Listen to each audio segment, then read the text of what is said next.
from outer space came and voted into, stuffed into it, and then all this hijacking in midair took place. There's no such evidence.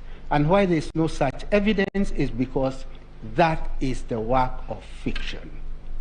Work of fiction, not just conspiracy, but work of fiction.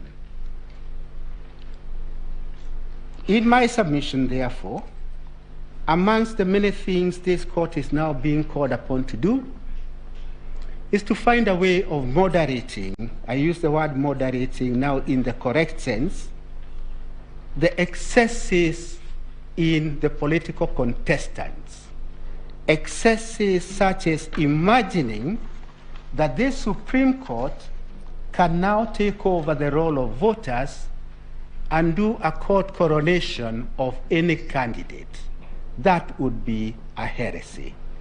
I will be dealing with the reliefs much later. I'm just doing a broad outline. And the next broad outline I would wish to do is to indicate to this Honorable Court that the orders sought in the primary petition, apart from being contradictory, would take this country to a constitutional crisis. We now have the incumbent in office with the limitations in Article 134. Limitations which are set or cast in stone by the Constitution. The incumbent in office cannot even appoint anybody to take over from any of the public officers being vilified before you. If, for example, and I say for example guardedly, this Honorable Court were to even countenance anything other than stability and finality, then a constitutional crisis would be triggered because the petitioner has repeatedly said he will not participate in an election held by IEBC under the chairmanship of Chebukati. We have adduced that evidence in the replying affidavit sworn by the first respondent.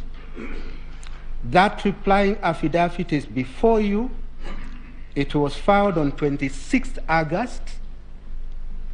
We have attached a clip of that discussion.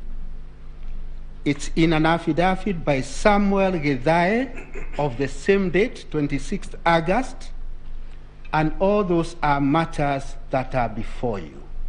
Since the petitioner will not participate in a fresh election, does not want to accept defeat, then what does he offer? What is the solution he offers?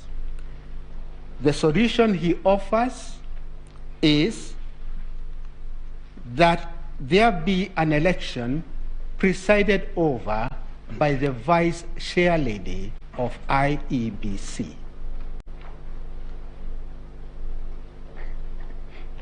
And only one needs to state that to see the crisis that this country will be engaged in. It will be a crisis of monumental nature, a crisis that I do not think that we would want to play with that kind of fire, because it will be fire upon fire. In my submission, therefore, I would request this Honorable Court, as we begin our submissions, to bear in mind how Ghana resolved